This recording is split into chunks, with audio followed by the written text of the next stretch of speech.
maxay dadka qaarna ay u dhimanayaan dadka qaarna ay uga badbaadayaan cudurkan maxay ku kala duwan yihiin hadda arki doonaa marka dhowr sababood ay ku kala duwan yihiin dadka ka badbaadaya cudurka iyo dadkaan ka badbaadaya.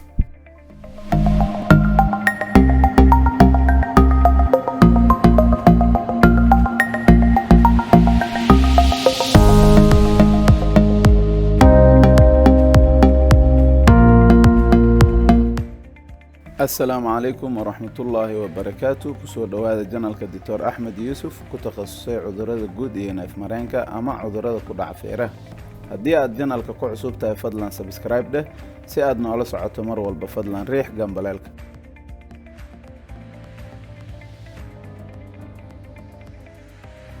maanta waxaa ka hadli doonaa sababta covid-19 loogu dhinto waxyaabaha fududeeyay in cudurkan loo dhinto maxay tahay bukaanka xaaladaha ugu dambeeya intuusan dhiman ka hor uu maraayo ayagana inaan ka hadalno. wasaaradda caafimaadka warbixin ay soo saartay 18 abriil 2020 waxay ku cadeysay in nambarkii ugu dambeeyay ee kaysaska Soomaaliya laga helay ee wasaaradda xaqiijisay ay yihiin guud ahaan 135 7 qof kamidana inay dhinteen cudurka ilaa ay haddana 2 qof kaliya oo cudurkaas ay ka soo fiicnaadeen.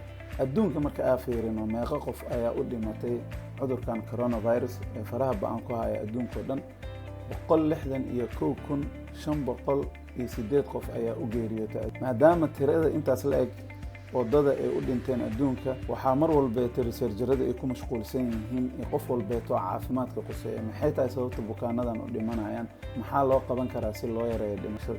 sidaas darteed maanta waxaa taaban doonaa dhowr qodob oo qofka u fududeynaya in cudurkan uu ka adkaado hadhowna qofkii uu si fudud u geeriyoodo. waa qodobo ku salaysan kulligood research ay sameeyeen CDC ama Center for Disease Control iyo xarumo badan oo research ah lagana sameeyay wadamada ugu badnaa oo faraha ba'an uu ku qabtay cudurkan sida wadanka Shiinaha oo cudurkan uu ka soo bilowday December 2019 sidoo kaleeto Italia iyo USA ama America. 12 bishii saddexaad 2020 hay'adda caafimaadka adduunka waxay ku dhawaaqday in adduunka oo dhan uu covid-19 ku faafay maxay dadka qaarna ay u dhimanayaan dadka qaarna ay uga badbaadayaan cudurkan maxay ku kala duwan yihiin hadda arki doonaa marka dhowr sababood ay ku kala duwan yihiin dadka ka badbaadaya cudurka iyo dadkaan ka badbaadaya oo ku geeriyoonaya inta badan.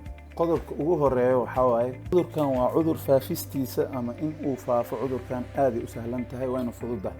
cudurkan inuu kugu faafo waxa u baahan tahay bis inay ku soo gaarto neefta qofka markii ay ku soo gaareyso waxay kugu soo gaareysaa dhowr hab in qofkan uu kugu ag qufaco ama kugu ag hindhiso hadhowna neef mareenkiisa xandhuuf ka timaaday in ay markaas ay ku soo gaarto. qaabka labaadna waxa waaye inuu ku salaamo ama ku soo dhawaado oo ku taabto. qodobka labaad maxay tahay in ay jiraan risk factors ama xaalado caafimaad oo fududeynaya qofkan in uu cudurkii uu dilo. number 1 qofka da'diisa inay ka badan tahay 65 sano. da'da mar walba ay weynaato qofka wuxuu yeelanayaa cudurro aad u fara badan sidoo kale difaaca jirkiisana hoos ayuu u dhacayaa waxayna sababaysaa qofka inuu cudurka ka adkaado xubnaha jirkiisa oo dhanna way daciifayaan. qodobka labaad waxaa waaye qofka difaaca jirkiisa inuu liito sabab badan keeni karo. qodobka labaad ee fududeynaya qofkan inuu cudurka ka adkaado viruskii covid-19. qodobka saddexaad in uu horay u qabay cudurro sanbabka dhinaciisa ah ama muddo dheer in uu sanbabka qofkan ka jirana uu qabay neef oo kale in waxyaabaha cudurka inuu qofka ka adkaado sababayo ay ka mid tahay ayadana.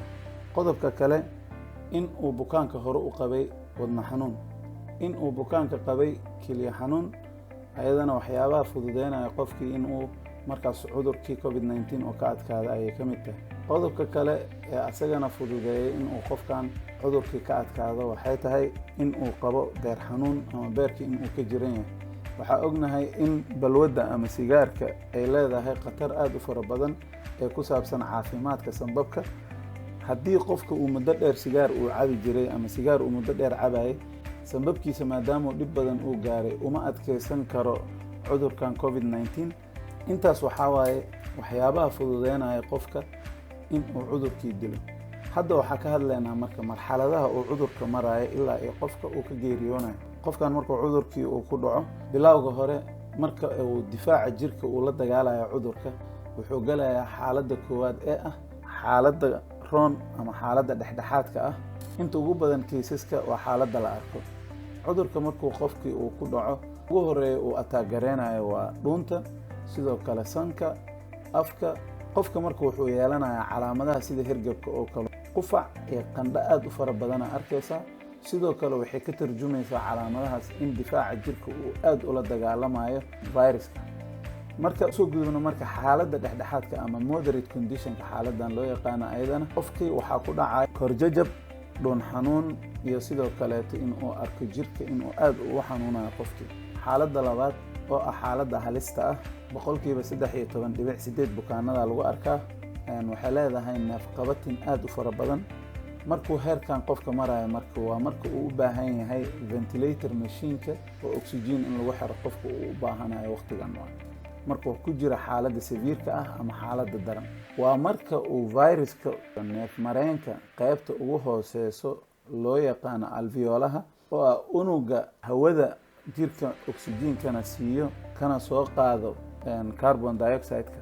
waxaa dhacaysa meeshii in la ataagareeyo. marka uu viruska ataagareeyana meeshaas uu ka dhasho dheecaan iyo qoyaan. dheecaankaas iyo qoyaankaasna ay sababtay in hawadii ay soo mari weyso si caadiya in uu qofkii marka u neefsan waayo. wuxuuna u baahan yahay markaas qofka in lagu xiro ventilator machine. wuxuu usoo gudbayaa haddii uu helin marka in uu noqdo xaaladda saddexaad ee loo yaqaano critical conditionka ama xaaladda halista ah oo ah qofka in marka uu dhiman rabo agteeda xaaladda uu soo gudbayo. xaaladdan marka oo criticalka ah qofka marka uu soo gaaro waxyaabaha lagu garanayo maxaa ka mid ah. xaaladdan oo kale qofka waxaa lagu garanayaa in uu miir daboolmo. waxaa kaleetoo la arkayaa in maadaama qofkan oxygenka jirkiisa uu ku yaryahay xubno badan oo xubnihiisa ka mid a in markaas ay shaqayn waayaan sida beerka, kilyaha iyo wadnaha iyo sanbabka inay shaqayn waayaan marka uu xaaladdan criticalka usoo gudbo. xaaladdan criticalka boqolkiiba 6.1 ayaa kiisaska lagu arkaa. waxaa jira marka bukaanadan qabo COVID-19 markii ay xaaladdan oo kale ay soo gaaraan waa mar oo viruskii jirka ka adkaaday qofkiina xubno badan oo jirkiisa ka midana ay fashilmeen inay shaqeeyaan. sidaas darteed marka qofka waxaa loo baahan yahay in lagu xiro machine loo yaqaano extracorporeal oxygenation machine ama extracorporeal membrane oxygenation in oo markaas loo sameeyo qofkii oo lagu xiro mashiinkaas shaqada uu qabanayo marka maxay tahay shaqadii loogu talagalay sanbabka iyo wadnaha in markaas si artificial qofkii oo shaqadii sanbabka loogu qabto. qofka marka naftu way ku jiraysaa ilaa iyo xad haddii uusan aad u darnayn hadhowna jaanis uu ku badbaadi karo aa meesha ku jiro. marka critical conditionka markuu qofkaba galo ama xaaladda halista ah annaga waxaa uga duwannahay wadamada horumarsan ma heli karno extracorporeal membrane oxygenationka ma heli karno.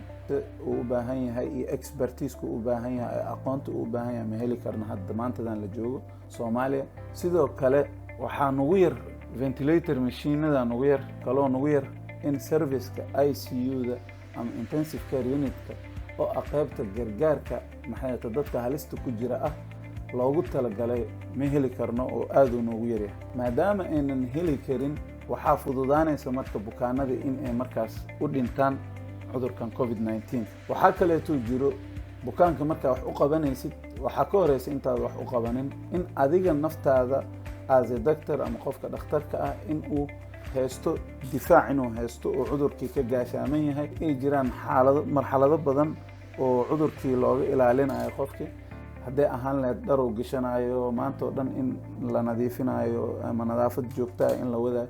waxyaabahaas oo dhan waa waxyaabaha fududeynayo in cudurkii uusan kugu dhicin oo difaacaagan uu aad u bato. materialska loo baahnaayo saxda ahaa lama heli karo ayagoo dhammaystiran.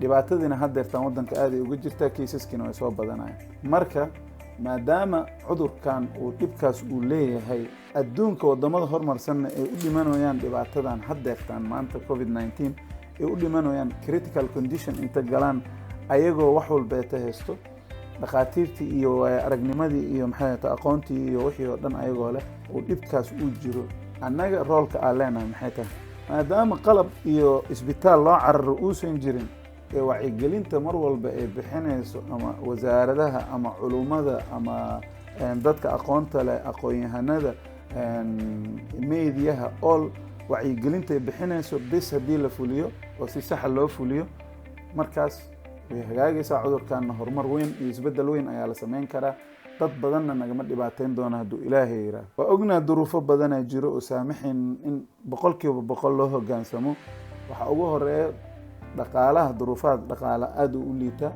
dadku waa ku qasban yihiin inay baabuurta isla raacaan dadku waa ku qasban yihiin inay xamaali aadaan dadku waa ku qasban yihiin in shaqooyinka goobaha shaqooyinka tagaan si loo noolaado marka waxyaabahaasna waa waxyaabaha riskiga badinayo number 1 inaan dadaalno number 2 in qof walbeeto uu duceysto si looga badbaado number 3 in la kaalmeeyo systemkeena caafimaadka ah inaan la daleeceynin oo la caayin oo ceeb loo yeelin eena la adeeco waxa uu soo jeediyo markaas maadaama uu talada tan ugu saxsan uu isku dayayo inuu noo soo gudbiyo aad ayaad u mahadsantihiin dhammaantiin waxaan rajaynaa in aad uga faa'iideen videogan waxaa ka soo qaatay referensiga goobo aad u fara badan aan ka soo qaatay researchyo aad u fara badan oo laga qoray covid-19 waxay ku beesgaraysan yihiin kulligood research iyo kala duwan linkiga hoostiisaana ka heli doontaan hadduu ilaahay yidhaahdo